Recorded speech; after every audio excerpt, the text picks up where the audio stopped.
उस नजारे को देखकर दोनों हिचकिचा गए और बेचैन हो गए।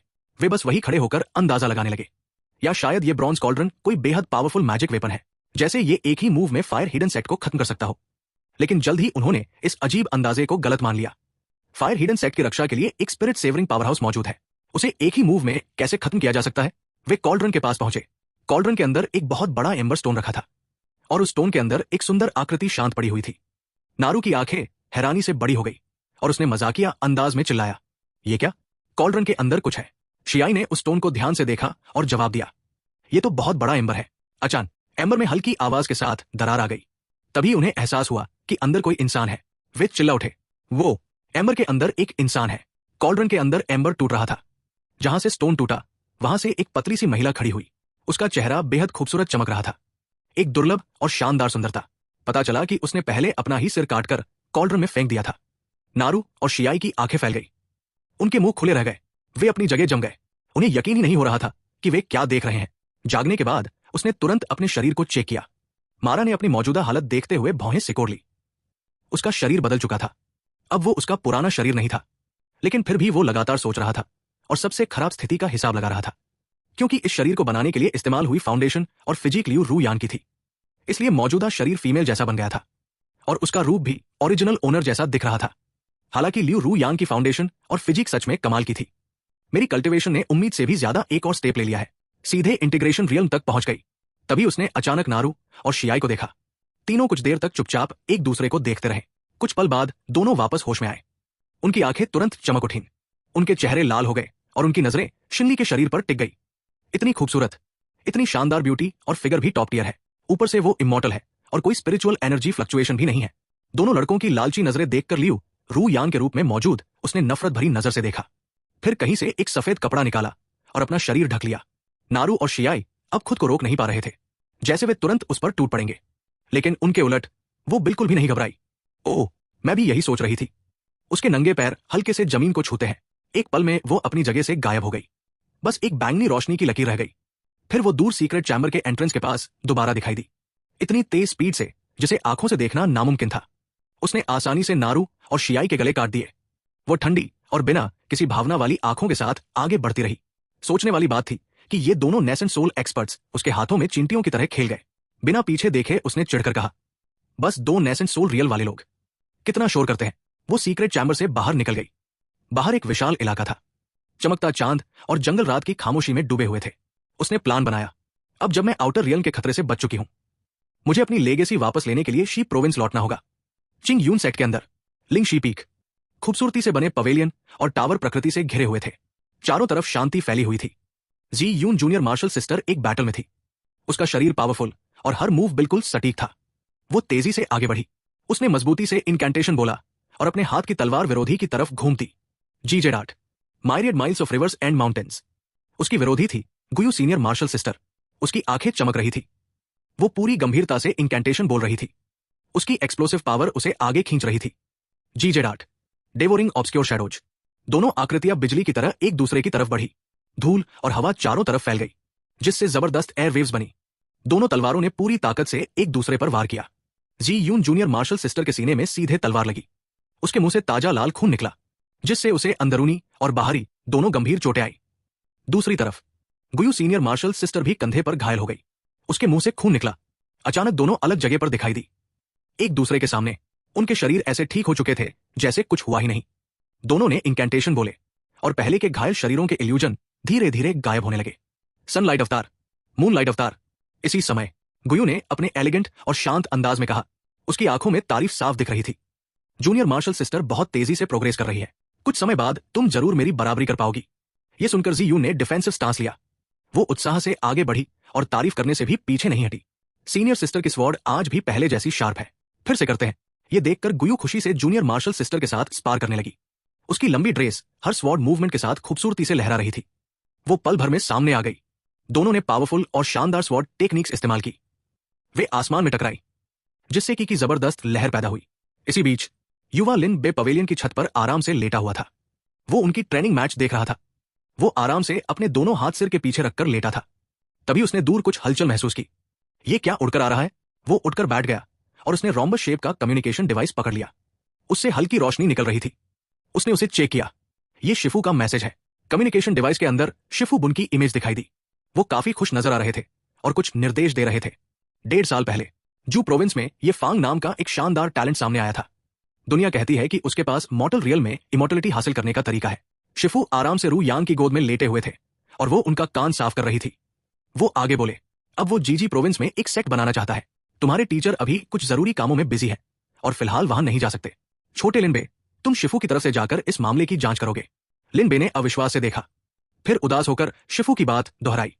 जरूरी कामों में बिजी। जैसे ही कम्युनिकेशन खत्म होने लगा, बियान की आवाज सुनाई दी। थोड़ा ज्यादा अंदर चला गया।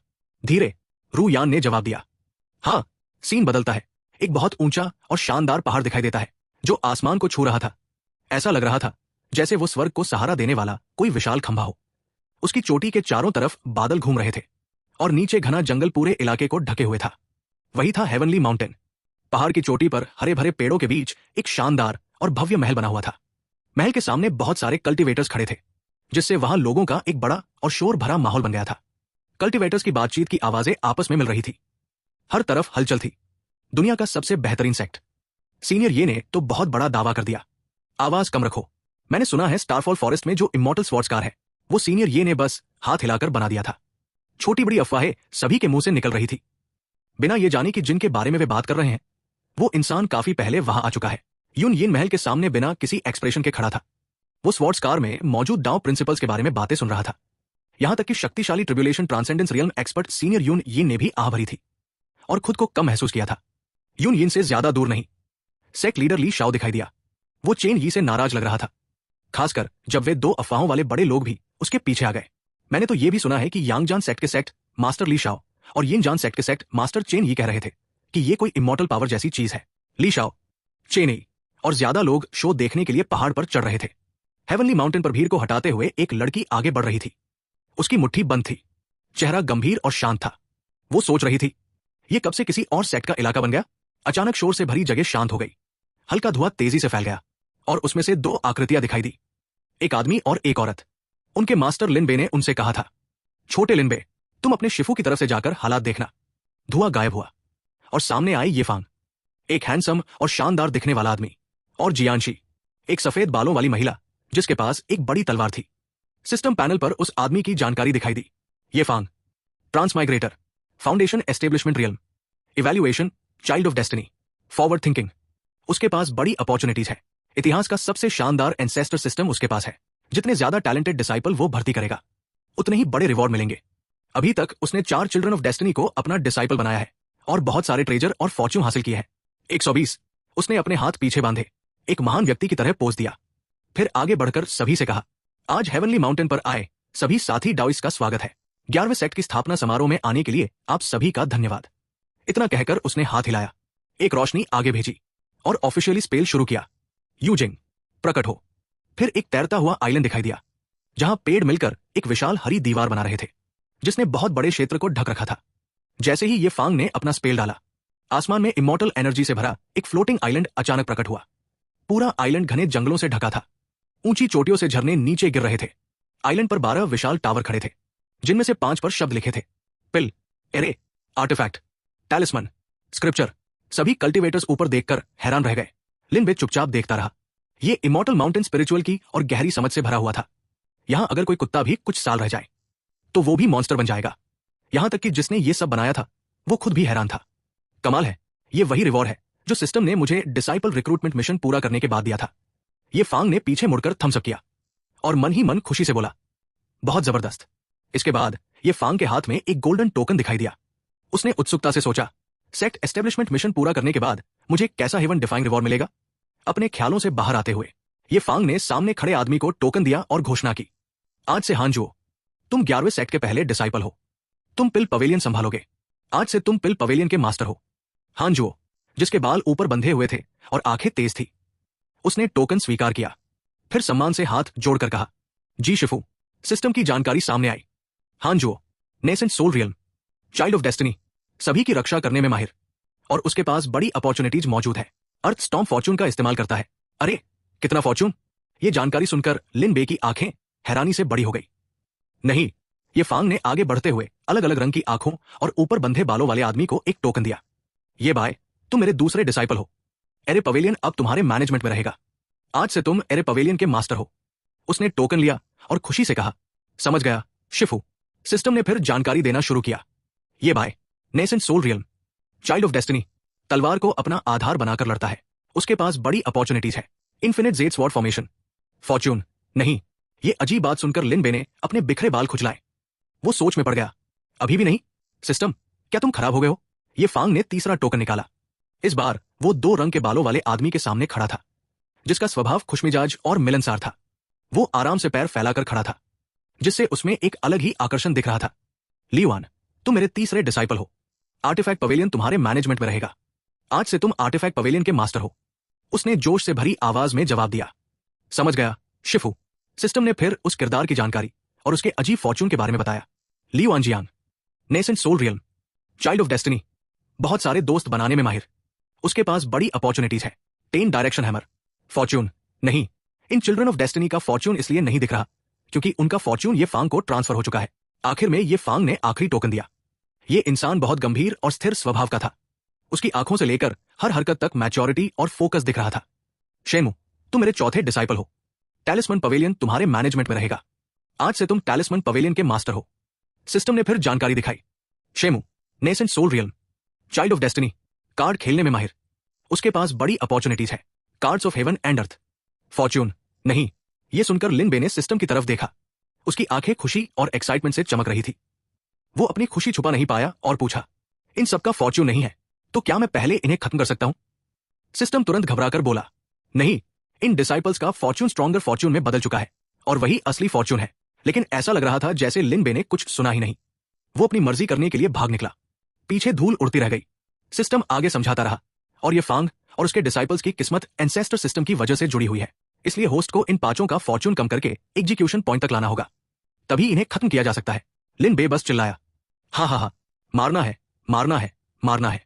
लिन बे के जाने के बाद चेन यी, यूनियन और ली शाओ बाकी कल्टिवेटर्स के सामने खड़े थे। ये फांग ने अपनी स्पीच जारी रखी। आज 11वें सेट की स्थापना हुई है।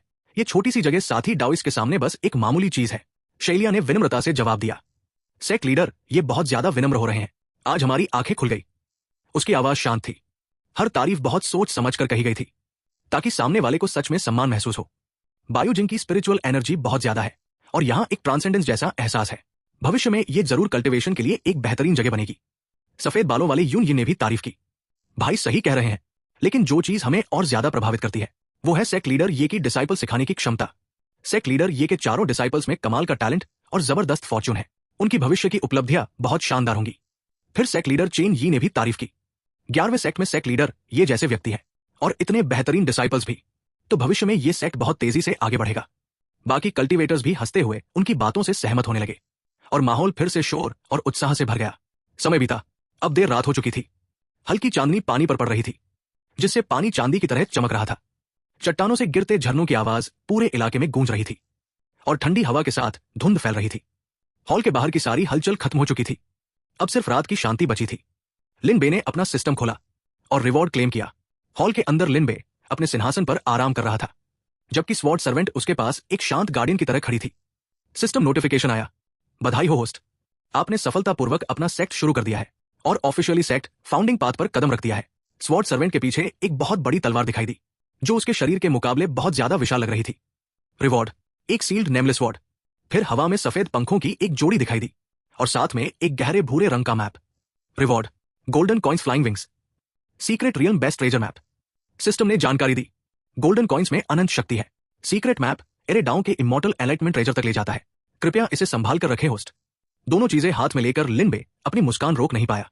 वो चिल्लाया, फॉल ट्रेजर गोल्डन कॉइन्स के साथ अब अजीब मैजिक आइटम से डरने की जरूरत नहीं। वो भविष्य के सपने देखने लगा। उसका चेहरा खुशी से चमक रहा था। इमॉर्टल एनलाइटमेंट ट्रेजर ये बाय को और ज्यादा शक्तिशाली बना सकता है, और ये बाय जितना ज्यादा कमाल करेगा, मुझे उतने ही ज्यादा रिवॉर्ड मिलेंगे। छत पर लिन बे मधुमक्खी के रूप में बदलकर बैठा था। वो हाथ बांधकर सब देख रहा था। थोड़ी जलन के साथ उसने अपने सिस्टम से कहा, अरे सिस्टम, अपने साथी सिस्टम को देख। यह सुनकर सिस्टम के पास बोलने के लिए कुछ नहीं बचा। तभी दरवाजे के बाहर एक परछाई दिखाई दी। उसने दरवाजा खटखटाया और अंदर आने की अनुमति का इंतजार करने लगा। ज्यादा देर इंतजार नहीं करना पड़ा और अंदर से आवाज आई, अंदर आ जाओ। याई अंदर आया और अपने शिफू को सम्मान देते हुए हाथ जोड़कर झुका। लिन बे अपने सिंहासन पर बैठा रहा और बोला, मैंने तुम्हें आज रात इसलिए बुलाया है क्योंकि मेरे पास तुम्हारे लिए एक चीज है। उसने खुशी से मुस्कुराते हुए अपने हाथों से एक चीज उसके सामने पेश की। उसकी नजर उस मैप से हट ही नहीं रही थी।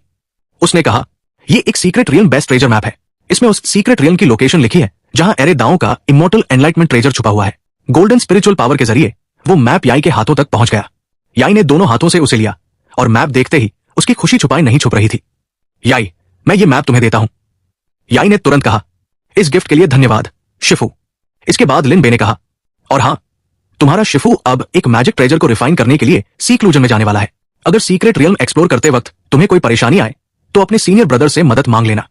तुम चारों सीनियर और जूनियर ब्रदर्स हो, इसलिए साथ में आगे बढ़ो और मुश्किलों को मिलकर पार करो। याई ने पूरे जोश के साथ जवाब दिया। डिसाइपल समझ गया।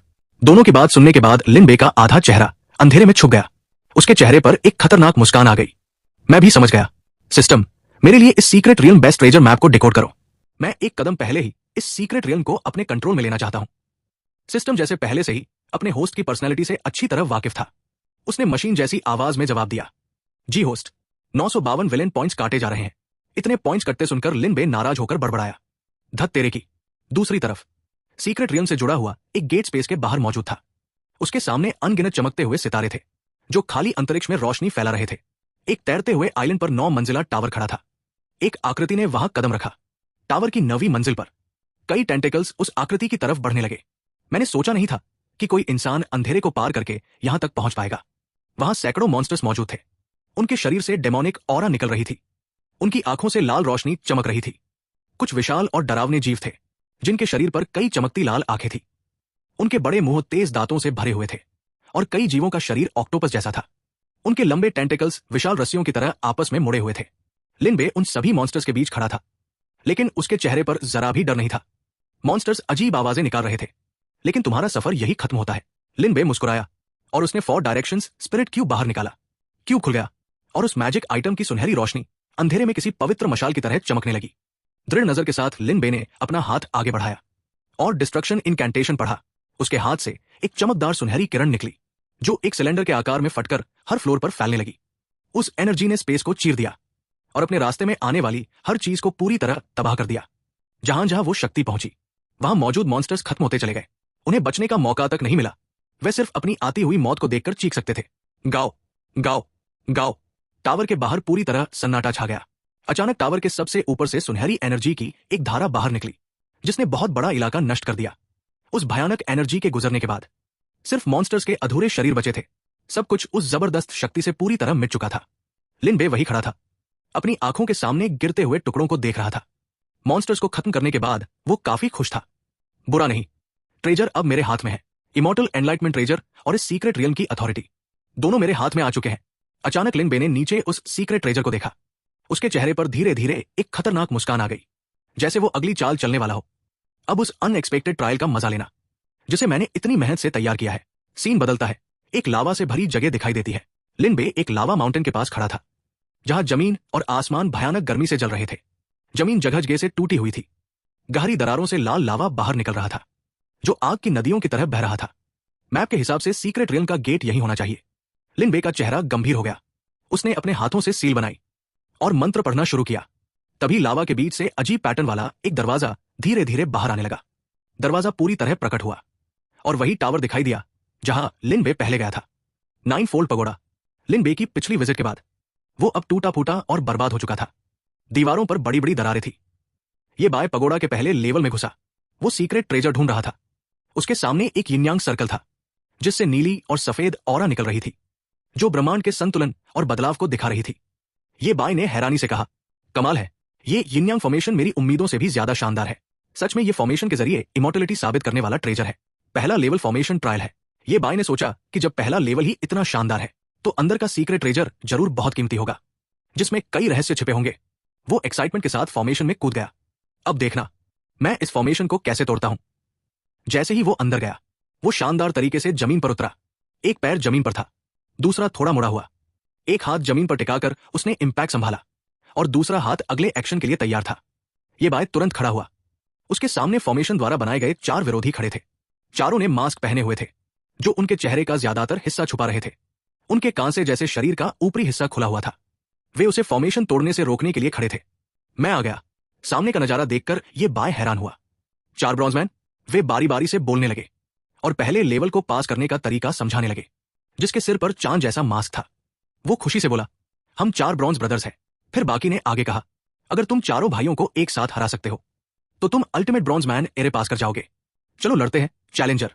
ये सुनकर ये बाय ने अपनी पीठ पर रखा बड़ा बॉक्स जमीन पर रखा। उसकी आंखों में दृढ़ता थी। उसने बॉक्स पर हाथ रखा जैसे कोई मैकेनिज्म एक्टिव कर रहा हो, और 2 तलवारें बाहर आई, एक नीली और एक नारंगी। उसने गंभीर आवाज में चैलेंज स्वीकार किया। तो फिर मैं पीछे नहीं हटूंगा। एज्योर फायर स्वॉर्ड से भयानक आग निकलने लगी, जो हवा में तेज ब्लेड की तरह नाच रही थी, अपने रास्ते की हर चीज निगलने के लिए तैयार। दूसरी तरफ एज्योर आइस स्वॉर्ड बिल्कुल उल्टी थी। उससे इतनी ठंडी शक्ति निकल रही थी कि देखने वाला भी कांप जाए। ये बाय की आंखें ठंडी हो गई। उसका पूरा ध्यान अपने टारगेट पर था। उसके मुंह से ठंडी आवाज निकली, एरे एक्टिवेट। दोनों तलवारों ने अपने मालिक का आदेश माना और दोनों तरफ से एक शक्तिशाली अटैक फॉर्मेशन बनाया। अनगिनत बर्फ के टुकड़े और आग के गोले चारों ब्रॉन्ज मैन की तरफ बढ़े। Azure ice and fire, yin Yang array. लेकिन चारों ब्रॉन्ज मैन चुपचाप खड़े नहीं रहे। उन्होंने तुरंत प्रतिक्रिया दी। अपने हाथ क्रॉस करके एक मजबूत सुनहरी शील्ड बनाई। Bronze man barrier. एक पल में बर्फ और आग उस शील्ड से टकरा गए। एक जबरदस्त धमाका हुआ। स्पेस कांप उठा। जमीन और रेत उड़ने लगी। चारों तरफ टुकड़े बिखर गए। लेकिन धमाके के अंदर से 2 ब्रॉन्ज मैन बिना किसी चोट के बाहर निकले। वे तेजी से ये बाय की तरफ बढ़े। ये बाय कुछ समझ पाता उससे पहले ही वे हवा में अटैक की पोजीशन में आ गए। ये बाय ने तुरंत प्रतिक्रिया दी। उसने हाथों से मुद्रा बनाई। दोनों तलवारें उसके पास आ गई और उसके चारों तरफ बर्फ और आग का सुरक्षा घेरा बन गया। उसने आत्मविश्वास से कहा, मेरे शिफू की गाइडेंस में मेरा azure ice and fire yin Yang array अब अटैक और डिफेंस दोनों में परफेक्ट हो चुका है। अचानक एक ब्रॉन्ज मैन का हाथ उस सुरक्षा घेरे को चीरकर अंदर आ गया। ये बाय हैरान रह गया। उसे अपनी आंखों पर विश्वास नहीं हुआ। ज्यादा समय नहीं लगा, उसका डिफेंस टुकड़ों में टूट गया। दोनों ब्रॉन्ज मैन खुशी से अंदर कूद गए। ये बाय घबरा गया। उसके मुंह से निकल गया, अरे यार। एक ब्रॉन्ज मैन ने खतरनाक चेहरे से मजाक उड़ाया। डिफेंस बुरा नहीं है, लेकिन हमारी तकनीक के सामने बहुत कमजोर है। ये बाय पसीने से भीग गया। वो घबराते हुए बोला, रुको, प्लीज मत। वो डर के साथ चिल्लाया, इधर मत आओ। इसके बाद दोनों ब्रॉन्ज मैन ने उसकी जबरदस्त पिटाई कर दी। वो बच भी नहीं पाया। बाकी 2 ब्रॉन्ज मैन खुशी से पोज देते रहे। ये बाय का चेहरा सूज गया था, पूरी तरह चोटों से भर चुका था। आखिर में मजबूर होकर उसे मदद मांगनी पड़ी। Senior brother. उसकी उंगली से एक सिल्वर तितली बाहर निकली। मुझे बचाओ। तितली सीक्रेट रियल्म के गेट से बाहर निकली। लावा माउंटेन को पार करके तय जगह की तरफ उड़ गई। अपनी जीत देखकर लिन बे ने फॉर्मेशन वापस ले लिया। बेहोश ये बाय को उठाया और जमीन पर फेंक दिया। लिन बे हाथ पीछे बांधकर खड़ा था और उसके चोटों से भरे शरीर को आराम से देख रहा था। वो सिल्वर बटरफ्लाई पहले ही उड़कर नए बने यीशी टोंग पहुंच चुकी थी। उसने हर कोना अच्छी तरह खोजा, फिर उड़ते हुए एक कमरे के अंदर चली गई। वो शेनमू का कमरा था। शेनमू वहां बैठकर कल्टीवेशन कर रहा था, पूरी तरह शांत और ध्यान में डूबा हुआ। तभी वो बटरफ्लाई अंदर आ गई। उसने थोड़ी उत्सुकता से उसकी तरफ देखा, फिर अपना हाथ आगे बढ़ाया और बटरफ्लाई उसके हाथ पर आकर बैठ गई। जैसे ही उसने सिग्नल देखा, उसके चेहरे पर साफ हैरानी दिखने लगी। वो चिंता में बोल पड़ा, ये तो देर रात का समय था। हेवनली प्योर क्लैरिटी की चोटी पर हल्की हवा पेड़ों के बीच से गुजर रही थी, जैसे पेड़ आपस में धीरे धीरे बातें कर रहे हों। श्वानगांग बहुत सारा सामान उठाए हुए रास्ते पर धीरे धीरे चल रहा था। वो चांद की हल्की रोशनी में आगे बढ़ रहा था। तभी उसने देखा कि कोई उसकी तरफ आ रहा है। उसने ऊपर देखा। शेनमू अपनी की पर सवार होकर दूर से उड़ता हुआ आ रहा था। आवाज सुनकर शेनमू ने भी श्वानगांग को देख लिया। शिदी। शेनमू जल्दी से नीचे उतरा और अपने सीनियर के सामने आकर खड़ा हो गया। श्वानगांग ने तुरंत पूछा, शिदी, क्या तुम भी सीनियर ब्रदर को देर रात स्नैक्स के लिए ढूंढने आए हो? अफसोस, हम थोड़ा लेट हो गए। सीनियर ब्रदर अभी पिल रिफाइनिंग के एक बहुत जरूरी मोमेंट पर है। हम उन्हें परेशान नहीं कर सकते। शेनमू के चेहरे पर चिंता दिखाई दी। उसकी आंखें बड़ी हो गई। उसने तुरंत जवाब दिया, स्नैक्स नहीं। शेनमू की अचानक कही बात सुनकर श्वानगांग कंफ्यूज हो गया है। इससे पहले कि वो इस बारे में ज्यादा सोच पाता, एक सिल्वर बटरफ्लाई उसके सामने आ गई, जो एक डिस्ट्रेस सिग्नल में बदल चुकी थी। जैसे ही उसने अपने सीनियर ब्रदर का डिस्ट्रेस सिग्नल पहचाना, वो डर गया। ये तो सेकंड सीनियर ब्रदर का डिस्ट्रेस सिग्नल है। वो बहुत बड़े खतरे में है। अब एक पल भी बर्बाद नहीं कर सकते। अगले ही पल दोनों हवा में उड़ गए। 2 चमकती हुई लाइट की तरह वो अपने सीनियर ब्रदर को बचाने निकल पड़े। सीनियर ब्रदर अभी बिजी है, इसलिए हम दोनों जाकर मदद करेंगे। उधर 9 फोल्ड पैगोडा के अंदर लिनबे ने गर्म चाय की एक चुस्की ली। वो लकड़ी की कुर्सी पर आराम से बैठा था। उसके हाथ में चाय का कप था, जिससे हल्की हल्की भाप निकल रही थी, और उसके पास ही या का खून से लथपथ बेहोश शरीर पड़ा था। जैसे ही उसे महसूस हुआ कि 2 लोग सीक्रेट रियल में आ चुके हैं, उसने उनका स्वागत किया। आ गए तुम लोग। वो आराम से बैठा रहा। उसकी आंखों में ऐसा कॉन्फिडेंस था जैसे दूसरों की किस्मत उसके हाथों में हो। उसने बस अपनी उंगली हिलाई और पूरे स्पेस में एक आवाज गूंज उठी। आसपास का सब कुछ बदलने लगा। अपने नए मेहमानों के स्वागत के लिए थोड़ा सीन बदलना पड़ेगा। दोनों गेट से अंदर आए और सीक्रेट रियल में पहुंच गए।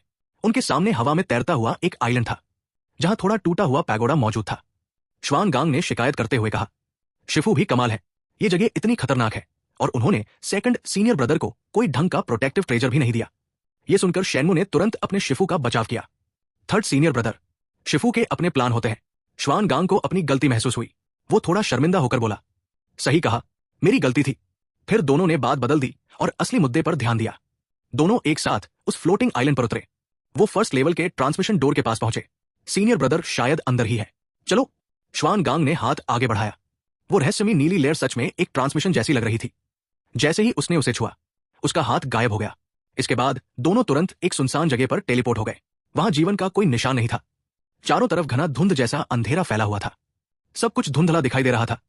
दोनों ने आसपास देखा, लेकिन अचानक उनकी नजर ऊपर एक जगह जाकर रुक गई, जैसे उन्होंने कोई डरावनी चीज देख ली हो। एक पत्थर की ऊंची चोटी पर याको क्रॉस जैसे पिलर से जंजीरों में बांधा गया था। Second senior brother. दोनों बिना सोचे समझे उसे बचाने के लिए दौड़ पड़े। सेकंड सीनियर ब्रदर, हम आपको बचाने आ रहे हैं। लेकिन तभी अचानक कोई उनके सामने आ गया। दोनों हवा में ही रुक गए। वो एक ऐसा इंसान था जो सिर से पैर तक काले कपड़ों में ढका हुआ था। उसका चेहरा दिखाई नहीं दे रहा था, सिर्फ उसकी डरावनी लाल चमकती आंखें नजर आ रही थी। उसने उनका स्वागत किया। 10 डायरेक्शन वाटर, श्वानगांग, heaven and earth mashup, Shemu, void graveyard में तुम्हारा स्वागत है। एक डर गया और दूसरा गुस्से में चिल्लाया, तुम कौन हो? इमोर्टल फेट सीक्रेट ट्रेजर, तुम्हें ये सब कैसे पता? वो बिना चेहरे वाला आदमी डरावनी आवाज में बोला। उसके अंदर ऐसा कॉन्फिडेंस था जैसे उसे सब कुछ पता हो। मेरे इंटेलिजेंस नेटवर्क को कम मत समझो। तुम दोनों के अलावा मुझे बाउंडलेस वॉर्ड फॉर्मेशन वाले ता डियोंग हान और यू या बाई के बारे में भी पता है। यहां तक कि मुझे ये फांग के ट्रम्प कार्ड्स भी अच्छे से पता है। ये सुनते ही दोनों ने अपने हथियार निकाल लिए। अब लड़ाई तय थी। उनके हिसाब से हार जीत जानकारी पर नहीं, बल्कि असली ताकत और फाउंडेशन पर निर्भर करती है। तभी उस बिना चेहरे वाले आदमी ने या कि चिंग बिंग स्वॉर्ड निकाल ली और उन्हें उकसाते हुए बोला, तो फिर मुझे तुम्हारी ताकत और फाउंडेशन दिखाओ। Boundless sword formation. यू या बाई अपनी तलवार देखकर भड़क गया। उसने अपनी कुल्हाड़ी उठाई और तेजी से हमला किया। ये मेरे सेकंड सीनियर ब्रदर का ट्रेजर्ड आर्टिफैक्ट है, इसे अभी वापस करो। पीछे शेनमू हैंड सील बना रहा था। वो अपने सीनियर ब्रदर को सपोर्ट देने के लिए तैयार था। कुल्हाड़ी डिफेंस अर्रे से टकराई। वही टू एक्सट्रीम फॉर्मेशन जिसे पहले याने इस्तेमाल किया था। वो रहस्यमय आदमी बचाव करते हुए भी पीछे शेनमू की हरकतों पर नजर रख रहा था। शेनमू ने एक कार्ड इस्तेमाल किया, लेकिन कुछ बदला नहीं। अचानक एक तेज वार हुआ और वो आदमी 2 टुकड़ों में कट गया। लिंबे की बनाई हुई फिगर भी पीछे से उसी तरह कट गई। शेनमू के किल मूव ने उस क्लोक वाले आदमी को आसानी से खत्म कर दिया था। स्पेस को काटने वाला हमला हवा में खड़ा था। नीचे कटे हुए शरीर को देखते हुए उसने कहा, शरीर और आत्मा दोनों पर हमला। फिर उसने मजाक उड़ाते हुए कहा, तो यही है तुम्हारी ताकत और फाउंडेशन? अब रास्ता साफ था। श्वानगांग तुरंत बंधे हुए या की तरफ भागा। सेकंड सीनियर ब्रदर को मैं आपको अभी बचाता हूं। उधर शेनमू मौके का फायदा उठाकर या की तलवार वापस लेने गया। दोनों एकदम परफेक्ट टीम की तरह काम कर रहे थे। लेकिन तभी शेनमू रुक गया। उसने कुछ ऐसा देखा जिस पर यकीन करना मुश्किल था। वो क्लोक वाले आदमी की बॉडी धीरे धीरे गायब हो रही थी और ऊपर बंधा हुआ या भी सिर्फ एक भ्रम था। वो हवा की तरह गायब होने लगा। श्वान हैरान रह गया, ये क्या हो रहा है? अचानक पूरा स्पेस कांपने लगा, जैसे जमीन फट रही हो। एक विशाल क्लोक वाली परछाई आसमान में दिखाई दी। उससे तेज लाल रोशनी निकल रही थी। वो हंसते हुए बोला, तुम लोग बहुत जल्दबाजी करते हो। अंदर आने से पहले यह भी नहीं देखा कि तुम कहां आए हो। दोनों डरकर बोले, तुम? वो तलवार उठाते हुए मुस्कुराया, शुरुआत से ही तुम किसी टेलीपोर्टेशन अर्रे में नहीं आए थे, बल्कि तुम मेरे बनाए हुए इल्यूजन फॉर्मेशन में फंस चुके थे, और ये मैंने स्वॉर्ड फॉर्मेशन जेड की मदद से बनाया था। यह सुनकर दोनों की आत्मा तक कांप गई। क्या? इससे पहले कि वो कुछ कर पाते, उसने हाथ आगे बढ़ाकर एक रहस्यमयी स्पेल इस्तेमाल किया। अब तुम्हें यह मूव चखाता हूं। जमीन से नुकीले पत्थर निकले और उनके पैरों को जकड़ लिया। दोनों पूरी तरह फंस चुके थे। शेनमू डरकर चिल्लाया, ये तो लॉकडाउन। तभी आसमान में एक विशाल हाथ की परछाई दिखाई दी, जिसमें पहाड़ों को मिटा देने जैसी ताकत थी। वो हाथ बादलों को चीरते हुए नीचे आया और पूरी ताकत से जमीन पर गिरा। धमाका इतना भयानक था कि जमीन टूटने लगी। पत्थर हवा में उड़ गए। हर तरफ धूल फैल गई। शेनमू और श्वानगांग की आंखें खाली हो गई। डर और झटके से दोनों बेहोश होकर जमीन पर गिर पड़े। लिंबे या के ऊपर बैठकर मजाक उड़ाते हुए बोला, तुम दोनों बहुत कमजोर हो। मैंने कहा था ना, यह सिर्फ इल्यूजन फॉर्मेशन था। उसने हाथ हिलाया और 2 मैजिक आर्टिफैक्ट उसकी तरफ उड़कर आ गए। Sword formation jade, boundless 10 direction mallet, heaven and earth card, इन ट्रेजर्स को देखकर उसने हिसाब लगाया। अगर मुझे बाकी सारे मैजिक आर्टिफैक्ट लेने हैं तो अभी भी थोड़ा काम बाकी है, लेकिन उसकी आंखों में लड़ने का जोश और लालच साफ दिख रहा था। बैटलफील्ड से भागना मत। हाजुओ, दुनिया के सबसे बड़े सेक्ट में हाजुओ को सेक्लूजन से बाहर आते ही कुछ अजीब महसूस हुआ। आज सेक्ट इतना शांत क्यों है? हाथ में एक लॉकी पकड़े हुए हाजुओ खाली रास्ते पर चल रहा था। उसके दिमाग में अभी भी यही सवाल घूम रहा था, आखिर चल क्या रहा है? शिफू सेक्लूजन में है और मेरे सारे मार्शल ब्रदर्स कहां चले गए? तभी अचानक हाजुओ की आंखें सिकुड़ गई। उसे कुछ गड़बड़ महसूस हुई। वो तुरंत पीछे मुड़ा। उसके सारे सेंस हाई अलर्ट पर आ गए।